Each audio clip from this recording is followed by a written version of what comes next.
Pemirsa, 3 orang pelaku penyerangan yang menewaskan seorang siswa SMK di Bogor pada hari Jumat lalu akhirnya ditangkap oleh pihak kepolisian. Namun informasi yang beredar, 1 pelaku utama saat ini masih menjadi buronan. 3 orang diamankan jajaran Polresta Bogor Kota karena diduga terlibat aksi penyerangan pelajar SMK Bina Warga. Pada Jumat kemarin di Simpang Pomat, Kota Bogor, dari 3 orang yang ditangkap, 2 diantaranya diduga sebagai pelaku, sedangkan 1 orang lagi berperan menyembunyikan para pelaku. Kedua pelaku bersembunyi usai melancarkan aksinya terhadap AY, siswa kelas 10 SMK Bina Warga. Sementara itu, PLT Bupati Bogor mengunjungi rumah duka AY Senin siang tadi dan menyampaikan belasungkawa atas peristiwa meninggalnya AY secara tragis. Pihak pemerintah kabupaten pun secepatnya akan melakukan koordinasi bersama sejumlah pihak untuk membahas permasalahan tawuran dan kenakalan remaja.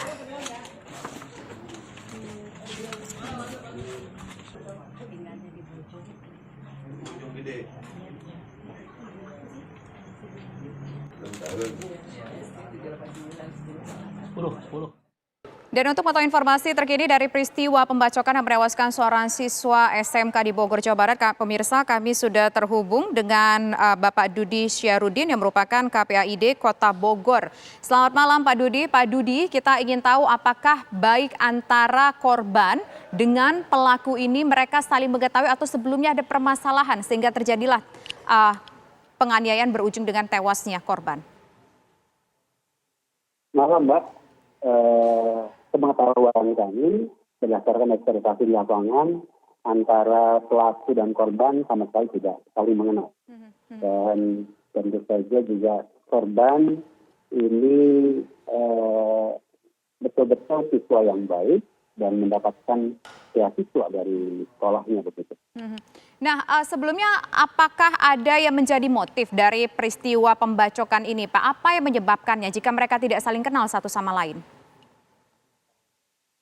Ya, tren ini juga berlaku di beberapa daerah. Tentu saja ada motifnya. Ya. Motif itu bisa jadi karena eksistensi diri ataupun mungkin ada berbagai gaya hidup anak sekarang yang tergabung pada komunitas-komunitas yang tidak cukup baik ya, yang akhirnya berpengaruh pada perilaku mereka. Kemudian apakah kedua sekolah ini sebelumnya sering terlibat katakanlah tawuran ataupun hubungan antara siswanya kurang harmonis, Pak? Sejauh ini kan di pinggiran Kota Bogor dan perbatasan Kabupaten Bogor. Saja kalau di antara mereka kan sangat intens ya, dan berbagai kejadian itu juga sebenarnya banyak diantisipasi dengan berbagai program yang kita lakukan bersama-sama dengan seluruh lapisan masyarakat. Kalaupun ada kejadian, tentu saja kita siap tanggap, merespon, mengantisipasi dan sebagainya. Ada banyak kejadian, ya tentu saja tidak sampai pada puncak seperti kejadian saat ini. Kan antara korban dan juga pelaku ataupun tersangka ini anak di bawah umur. Lantas bagaimana pendampingannya yang akan diberikan, Pak? Tentu saja anak itu harus biarpun menjadi pelaku ini dalam SPPA ya, sistem peradilan pidana anak, harus mendapatkan hak dasarnya, harus mendapatkan pendampingan hukum. Karena anak tentu saja tidak berdiri sendiri melakukan sesuatu. Bisa jadi ini pengaruh dari entah dari keluarganya, entah dari apa yang mereka tonton, entah apa yang teraksi di antara lingkungan sosial. Tapi tentu saja pentingnya untuk mendampingi ini supaya tidak ada berbagai kejadian terulang yang seperti yang kejadian saat ini.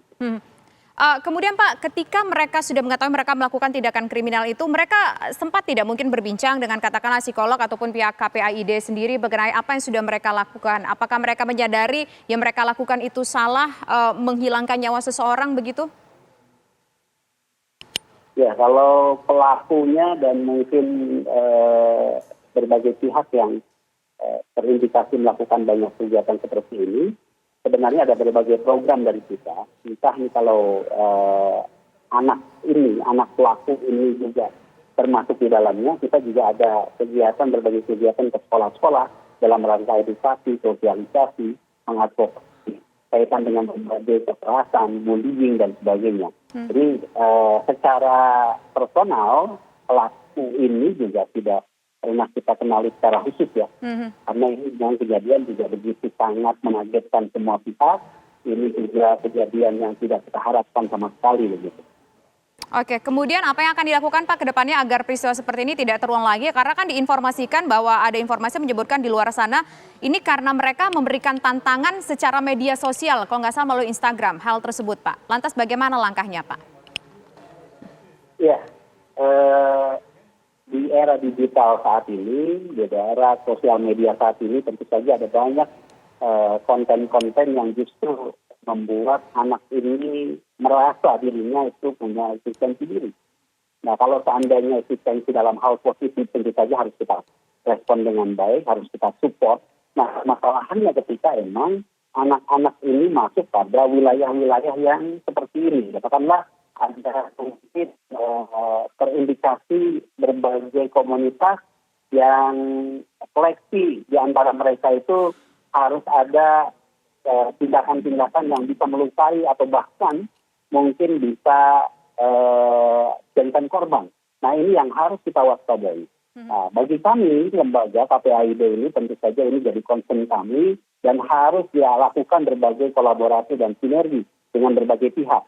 Karena ini pekerjaan tidak hanya bisa dilakukan oleh kami, tentu saja pemerintah kota dan kabupaten harus saling koordinasi.